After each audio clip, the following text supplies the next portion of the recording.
이렇게 보이죠. 자, 여기서 이제 자연스럽게 두 번째 주제로 좀 넘어가도록 하겠습니다. 그 어제 이 뭐 두 분이 그 뭐 그런 식으로 하자고 서로 뭐 말을 맞추지는 않았겠지만 오세훈, 홍준표 두 분은 또 이제 잠룡이고 또 라이벌이기도 하고 그런 건데 굉장히 이제까지 보기 힘들었던 그런 표현들이 어제 나왔는데 일단 그 오세훈 시장 보니까요 이런 거예요. 어제 오후에 그 SBS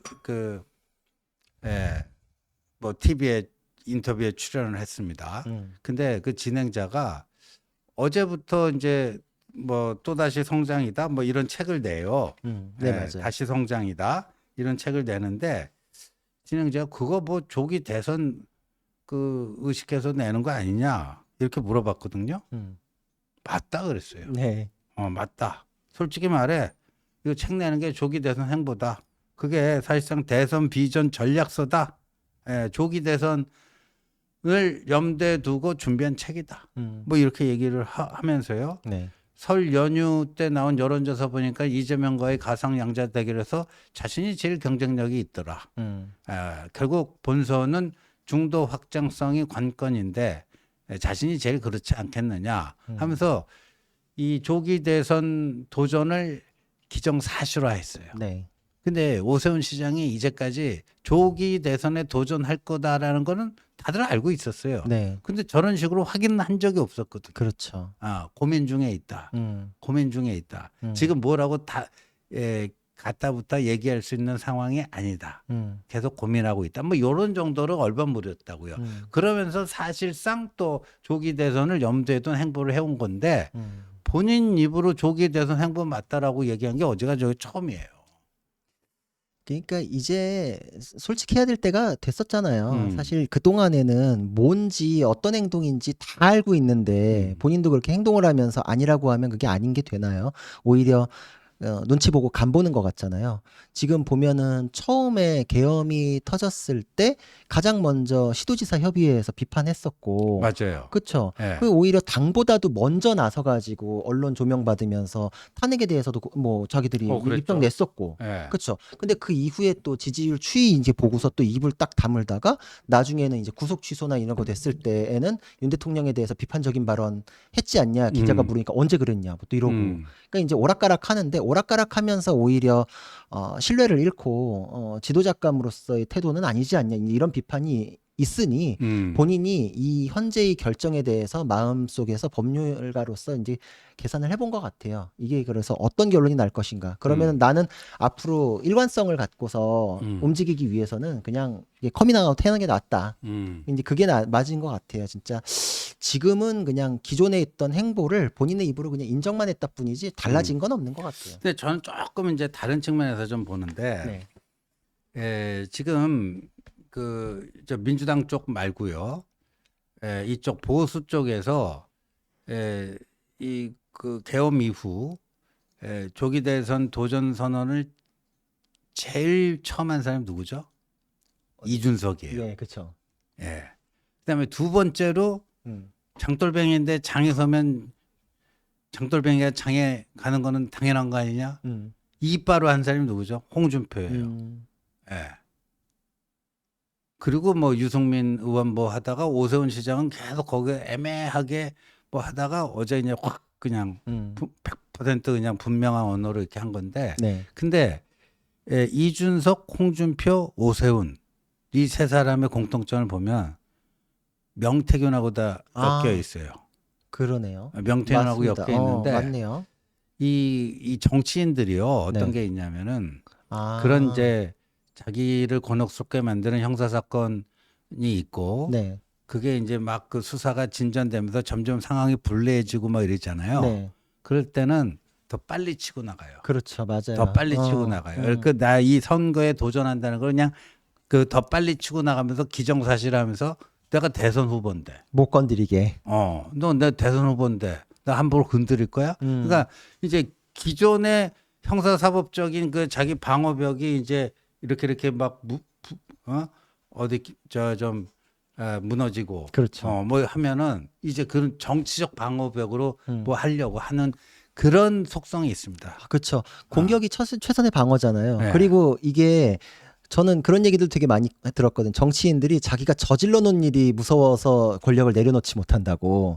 계속 쥐고 있어야 된대요. 내려놓는 순간 맞아요. 민간인 된 순간에 그냥 다 뚫려버리니까. 네. 계속 치고 나가고 새로운 걸 도전하고 더 큰 권력을 얻어야 이전 거가 묻어지고. 뭐 네. 이재명 대표도 비슷한 루트잖아요. 지금 보면은. 그렇죠. 시장 때 거 경기지사로 옮겨가면서 계속 네. 옮겨가면서 자기 예전 거를 묻고 그거를 방어할 수 있는 힘을 얻고 만약에 그거에 대해서 들추면 부당한 공격이다. 그러니까 이제 이것도 내가 대선 후보 도전한다라고 하면은 내가 대선 행보하는 거에 대해서 음해 세력이 등장한 거다. 명태균 맞아요. 씨를 그렇게 이제 할 수 있거든요. 네. 그렇죠. 정확히 그러네요, 진짜 보니까. 그래서 이게 왜 그러냐면은 어제가요. 네. 이 노무현입니다.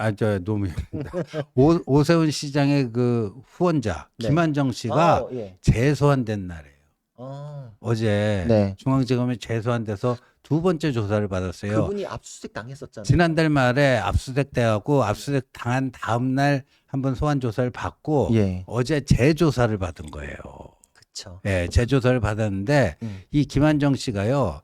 지금 그 오세훈 시장 그 서울시장 2021년 4월 보궐선거 때 13차례의 뭐 그 여론조사 거기 3,300만 원 그 비용을 보낸 분 아닙니까? 네. 근데 보니까 그분이 그것만 한 게 아니고 그 서울시장 보궐선거가 끝나고 국민의힘 전당대회가 있었는데 이준석 그 당대표 만드는 여론조사에도 관여를 하고 그 다음에 이 2021년에 또 여름부터 이제 국민의힘 대선 후보 경선이 있잖아요. 거기에도 관여를 합니다. 엄청 많네요. 그래가지고 무려 한 1억 원 정도, 3,300만 원은 오세훈 보궐선거 때 그런 거고 토탈 한 1억 원 정도를 명태균 씨 측에 보냈다는 거죠. 그리고 지금 오세훈 시장 측에서는 우리가 그럼 뭐 명태균 뭐 13차례 했다는데 우리 한 번도 받아본 적 없다. 근데 김한정 씨는 자기는 받았다라는 걸 인정을 해요 또. 인정을 하는 게 있고. 그 다음에 이제 그 이제까지 오세훈 시장 쪽에서 해왔던 해명 있잖아요. 네. 2021년 1월에 김영선이 명태균을 데리고 와서 한 두 번 봤는데 오세훈 시장은 거기서 빠져버렸고 이제 캠프 총괄하던 강철원 나중에 정무부시장 합니다. 그쪽으로 넘겨놨는데 둘이 여론조사 가지고 의견 충돌이 생겨갖고 크게 한번 다툰 다음에 2월 초 정도에 빠이빠이 했다 그랬거든요. 네. 근데 최근에 네. 명태균 황금폰 포렌식을 해보니까 빠이빠이하고 헤어졌던 2월 초가 아니고 2월 말에 강철원 부시장이 명태균 씨에게 그때 당내 경선이 오세훈 대 나경원이었거든요. 여론조사 문항과 관련돼서 이 메시지를 보낸 게 포렌식 결과가 나왔다는 거예요. 그러니까 이제 기존의 어떤 이게 방어벽이 이렇게 최근 며칠 상관에 급속하게 이제 이게 와야 되기 시작한 거예요. 그렇죠. 왜냐면은 이제 사건으로 설명을 드리자면 압수수색 영장이 나온 거잖아요. 네. 혐의에 대해서는 법원에서도 이제 소명이 됐다고 보니까 압수수색 영장을 내준 거고, 그리고 그 다음 날 수사한 거는 그냥 혐의에 대한 수사지 압수수색 결과를 놓고 추궁하는 게 아니잖아요. 그렇죠. 압수수색 결과를 놓고서 추궁한 건 이번에 재소환 때 이루어지거든요. 그러니까 증거가 나온 거죠. 너 이 증거 뭐야? 이거 뭐야?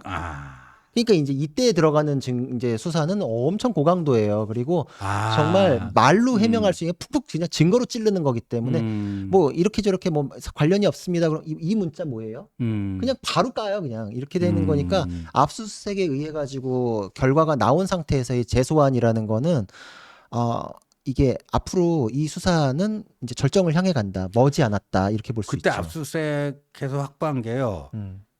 김한정 씨 휴대전화, 그다음에 그 PC, 차량 2대 블랙박스 기록 이런 게 다 있다는 거예요. PC. 그러니까 휴대전화, 네. PC, 차량 블랙박스. 거기는 막 그 검색 기록이고 뭐고 싹 나와요. 인터넷 브라우저로 검색했던 거, 뭐 내가 뭐 찾아봤는지, 파일 뭐 있는지 막 몇천 개. 심지어는 그 압수수색 당해본 분들이 그런 얘기 하시더라고. 내가 그런 문건을 작성했는지 기억조차 안 나는 문건까지도 튀어나온다고. 그래가지고 자기는 예를 들어서 누구하고 소통을 일부러 조심해야지 그래가지고 소통을 해본 적이 없대요. 그래가지고 검찰 조사 받을 때 나는 그 사람이랑 소통이 전혀 없다라고 하는데 이메일이 나오더래요. 근데 그게 왜 나왔냐면 자기가 계정이 여러 개잖아. 이메일 계정 여러 개 쓰시죠. 그러니까 내가 안 쓰는 계정으로 그 사람이 보냈는데 그걸 자기도 몰랐다는 거야. 근데 그런 것도 막 나와요. 그러니까 이게 지금 치명적일 뿐만 아니라 그게 또 이제 이해가 되는 게 오세훈 시장이랑 홍준표 시장이 항상 뭔가 보조를 같이 했었잖아요. 근데 갑자기 홍준표 시장이 그러더라고요. 오세훈은 명태균과 작당한 게 있지만 난 아니다. 그래서 작당이란 표현이 갑자기 좀 세게 나온다 싶었는데 그 얘기 어제 홍준표가 네. 했어요. 어제 원래는 윤 대통령 석방될 줄 모르고 네. 어제 국회에 와서 국회 출입 기자들하고 기자간담회를 잡아놓은 건데 네. 윤 대통령이 석방되니까 네. 그렇게 하면 안 될 것 같으니까 그걸 일단 연기를 해놓은 거예요. 예. 근데 또 다시 대구에서라도 하자 해갖고 대구에서 어제 기자간담회를 했는데 지금 그 구 변호사가 얘기한 아니 오세훈은 명태균하고 직접 만나 작당했는데 나는 그런 거 없다. 난 그냥 그 명태균 금마가 문자 보내서 난 그냥 단문자 한 거 말고는 없다. 이렇게 얘기했어요. 그러니까 그래서 이게 두 분의 관계가 여태까지 쭉 봤을 때는 뭐가 경쟁을 하면서도 항상 보조를 맞추고 좀 조율을 하는구나 이런 느낌이 굉장히 강했거든요. 근데 서로에 대해서 저렇게 하는 거는 처음 봤어요. 그냥 나는 명태균하고 관련 없다 이래도 되잖아요. 예. 근데 오세훈은 작당한 게 있지만 나는 아니다. 이래서 굳이 앞에 얘기를 탁 저렇게 터트리는 건 뭘까? 이런 생각이 근데 들었죠. 어제 이제 홍준표 시장도 어제 그 스케줄이 그런 식으로 그 좀 몇 번 이게 있었다고 그랬잖아요. 근데 네.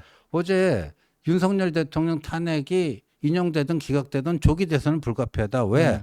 직무복귀 하더라도 임기 단축 개헌 뭐 하기로 다 최후 진술 때 약속했기 때문에 어차피 조기 대선 해야 되고 당이 뭐 조기 대선 준비를 하든 안 하든 나는 우리 홍준표 팀은 조기 대선 준비를 철저하게 해둘 것이다. 뭐 이 얘기를 합니다. 근데 지금 홍준표도 거의 다 무너졌어요. 왜냐하면 그때 그 페이스북에서 명태균 그 황금폰이라는 거 포렌식 해봐라 뭐 수만 건의 뭐 데이터가 나오겠지만 나하고 뭐 카톡 문자 하나라도 한 거 나하고 만난 거 일도 안 나올 거다 호언장담을 했는데 카톡 문자 한 게 줄줄이 다 나왔어요. 나왔대요? 그래갖고 이번 주 그 뭐 수요일인가 목요일에 그 남상권 변호사 있잖아요. 명태균 변호인. 예. 아침에 MBC 라디오 나왔고 홍준표랑 명태균하고 주고받은 카톡 4가지를 깠어요. 사례 1, 2, 3, 4 해가지고. 예.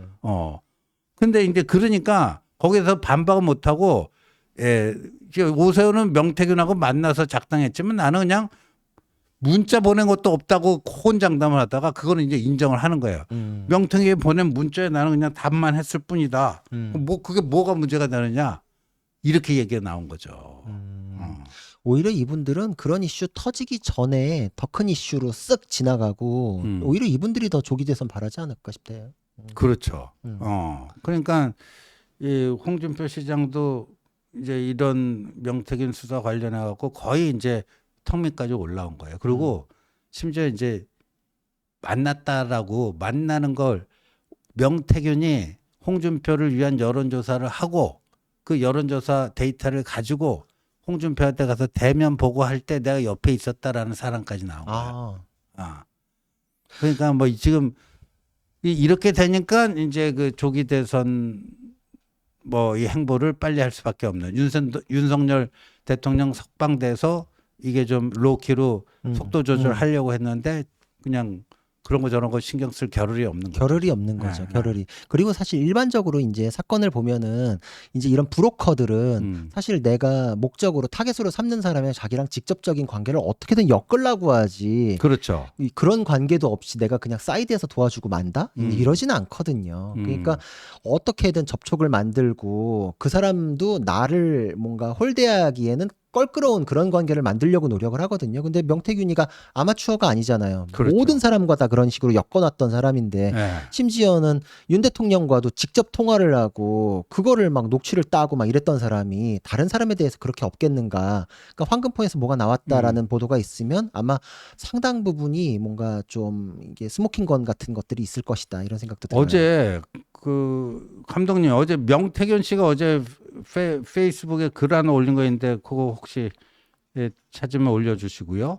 보니까 이런 거예요. 주로 저 홍준표 시장을 겨냥한 얘기들이 굉장히 많습니다.